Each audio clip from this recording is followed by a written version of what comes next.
Yo, what's going on everybody? It's your boy Naruto Explain here, bringing you guys another Boruto 2 Blue Vortex manga update, and today we have more spoilers from the upcoming manga chapter of Boruto 2 Blue Vortex, and there is a lot going on in this chapter. Now, for clarification, this is not about the Sarada versus Hidari promotional spoiler that the official Naruto website released, so if you don't want to be spoiled, obviously click off if YouTube autoplay brought you here by mistake. Quick reminder, the 2.5 hour Boruto video my editor has been working on the last few months is coming out the second week of June on that weekend, so keep notifications turned on because both he and I are extremely proud at how that video turned out, especially the second half of the script when we explore the dynamic of Naruto and Boruto at a much deeper level. So jumping right in, based off the information we have from these leaks, this chapter is going to cover a lot of material, starting with Kurama and Himawari's conversation, and it's meant to build on the information we have leading up to the next couple of big battles the manga's giving us later on in the chapter. Those battles being Sarada versus Hidari as a solo fight, and Himawari finally battling against Jura, which, as you would expect, there's gonna be some meltdowns coming, especially when we get to the Sarada portion of the story and potentially even the Himawari portion, because based on that promotional spoiler and how people were melting down over Sarada being able to react to Hidari Shidori, yeah, this is gonna be a very fun month coming up. Now, one other thing of note, outside of the few colored panels that I have, I'm not going to be showing you the raw scans on YouTube in order to avoid copyright issues, so I thank you for your understanding. I'll show panels in the chapter review, but not in this one. Now, what is interesting here is a good chunk of the chapter, it is devoted towards the Kurama and Himawari conversation, and this is where it gets really interesting. So Kurama, during their conversation, is explaining everything to Himawari about what's going on, from the awakened Shinju targeting her to him being inside of her, and it's implied through discourse that Kurama is explaining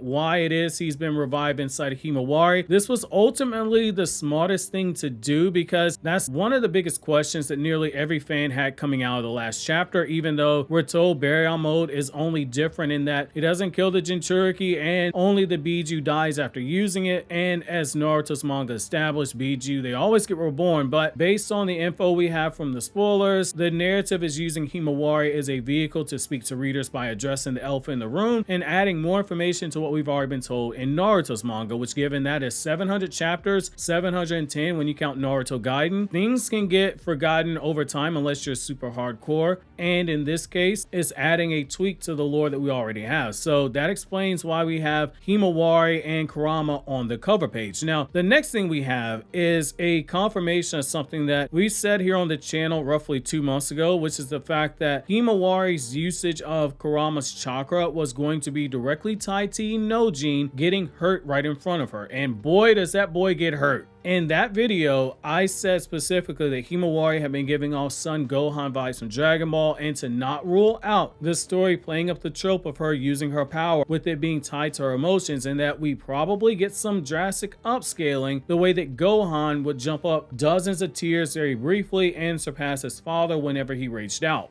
Well, in this chapter, that's exactly what happens here. Jura is giving chase to Team 10, and Inojin gets hurt right in front of her. Again, very brutal what we see, and is continuing to live up to his line a few chapters ago where he said he would protect Himawari no matter what, and we finally see Himawari snap. The crazy thing about this is that when she goes off her chakra cloak, it is different than when Naruto borrowed the Kurama chakra in the past. Whereas Naruto had that bubbly red chakra cloak, Himawari's chakra cloak, it has a different appearance. And most interesting is that her appearance is a blend of Naruto and Kushina when both of them use Kurama's chakra. When I look at that scan that we have, it kind of reminds me of what you saw in Dragon Ball Z movie 4, that being the Lord Slug movie, and the way that Goku was using the false Super Saiyan. It looks like it's an in-between. We see her hair is flying up the way that Kushina's did whenever she got angry, but whereas Kushina had the regular round pigment around her eyes, Himawari's pigment is similar to that of Naruto's in part 1, where it is still round, but it has the narrow pointy hooks at the edges. Now, I've seen some people get pissed off saying, why doesn't Himawari have the golden chakra cloak of Kurama?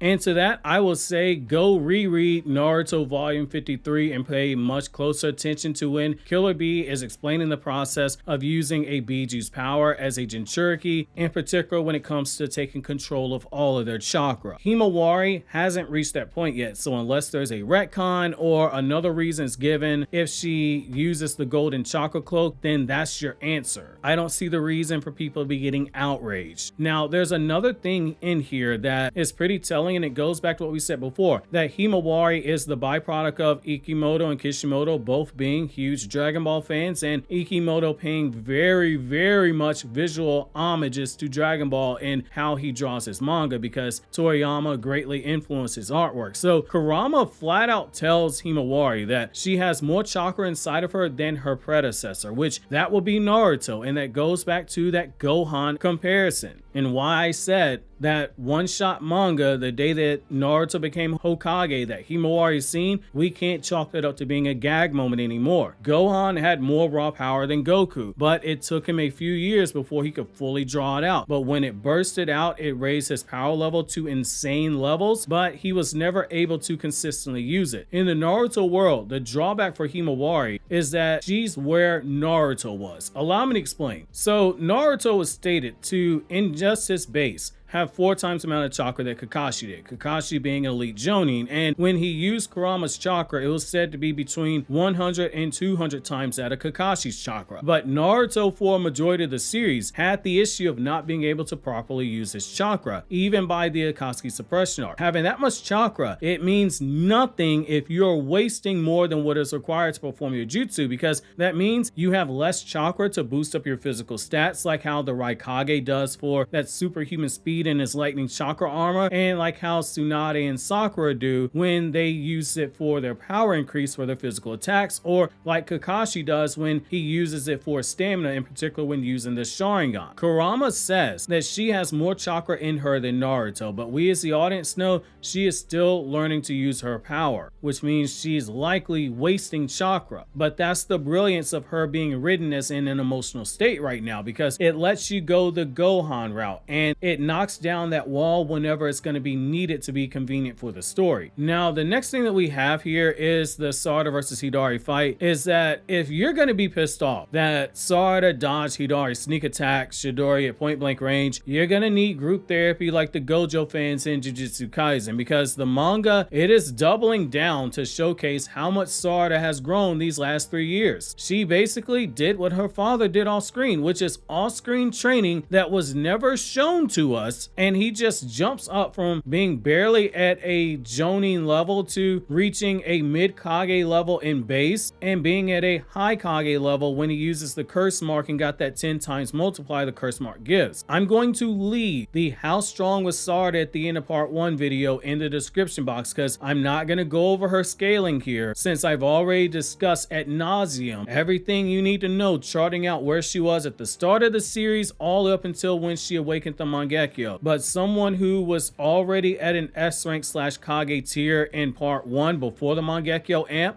and the fact that she got to that level without having a true motivation to train, just training because it was expected of because of who her parents are, for someone to have a floor starting out at that level before they spend the next 3 years chasing their target to reach Otsutsuki level, that target being Kawaki, while having hate for Kawaki for killing Boruto, which she knows happened. And most importantly, she's under the impression that Naruto is dead because she does not know the truth, or rather she didn't know the truth during the 3-year time skip. She probably found out when her and Boruto spoke when he came back to the village, but she spent 3 years thinking that Kawaki killed Boruto, framed him for Naruto's murder, and for taking his life, and she's thinking that he killed Naruto. That's a lot of hate, and the Uchiha's power literally being stated to increase alongside their emotions, in particular when they feel hate. I buy into her getting a boost up several tiers of power, like we've seen with other shonen, even in the Naruto series, where Naruto's rapid advancement was literally tied to him chasing Sasuke. Training motivation, it goes a long way when you already have enormous potential. I don't think this breaks the whole whole thing of love and hate themes with Sarada, because as long as she doesn't allow herself to be consumed by hate, it still breaks that cycle. So in the leaks that we see, Sarada versus Hidari, it is taking place, and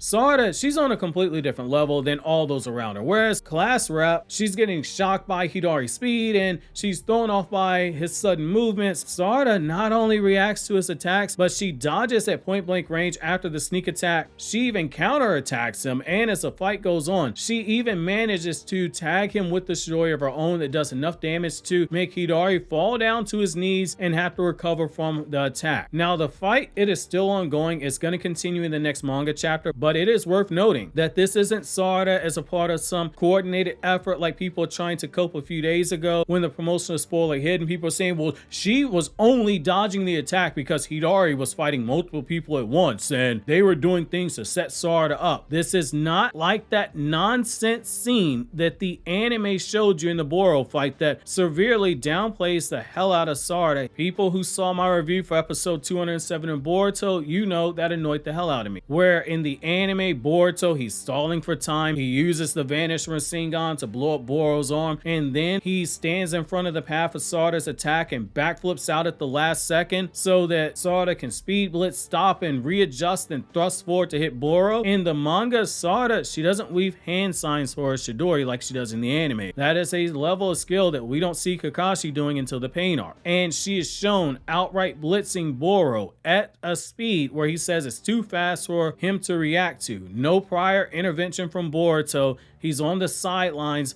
watching in shock and awe like everyone else. It's the exact same thing here. Sarada busts out the Shidori without weaving any hand signs, and she tags Hidari with her Shidori. It is worth noting, again, this is impressive regardless as to how it makes you feel in terms of the power creep. Feelings don't care about facts. We have enough information to literally start the scaling of the Shinju and get a rough idea where they fall. And that's the whole reason we saw base Boruto in brief fights with them and the other statements that are given. We have Ada's statement saying that the awakened Shinju are in a different league than Code, which is a reminder Code scales over Jigen. We have Code and his powers given back to him, not being able to react as fast to Hidari's attack as base Boruto was shown being able to. By the time Code realized what was happening, Boruto was already drawing his sword and preparing to react by the time that Code realized I might need to duck. We have lowball estimates and power if you just want to severely downplay Hidari. You can say the argument that he's only as strong as Bug's Shinju and that all the Shinju have the equal level of power, which that would be logically inaccurate since they are made from Code's chakra, the Ten Tails chakra, and the chakra whoever it is that they bit, which Hidari was made from Sasuke's chakra. Sasuke is stronger than Moegi and Bug ever were. Now, you can say that he's only as strong as Bug's Shinju, but again, that would logically be inaccurate.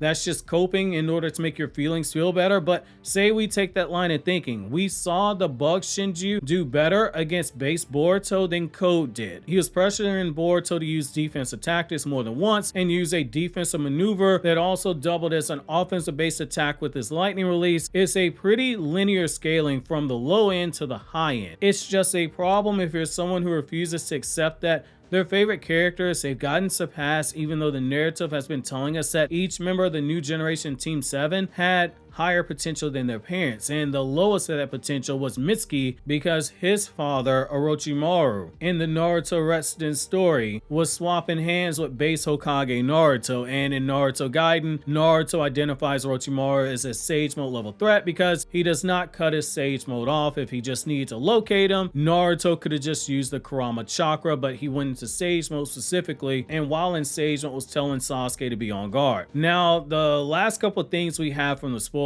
are Kawaki. He appears to know the truth about Shikamaru helping Boruto, and Boruto is freaking out because he can't control Momoshiki's power now that the karma's been cut on. I'm still waiting for translations from the people who helped me out, but the primary guy that I use, I messaged him, but he's in Japan. I may not have full details by the time I upload this afternoon due to the time zone difference. Japan's like 14 hours ahead of where I'm at. For those of you who don't know by now, the official chapter will be dropping on the 20th this month, which depending on when we get the full translated leak, my editor and I, we should have the review up on the 20th or the 21st, so he has time to cook up the quality reviews you guys have seen with Boruto 2 Blue Vortex, and so I can compare any changes that might need to be made if the official release has tweaked something, which again, that isn't a shot at the English translators. Boruto has one of the better English translations. I have to clear that up because every time I say that, there are people who get in their feelings acting like I'm attacking the official translation. I'm not. It does not drop the ball the way that Jujutsu Kaisen tends to do chapter after chapter. In the meantime, click here for my new Chainsaw Man chapter review or check the description box for that How Strong is Sarada at the end of part 1 video.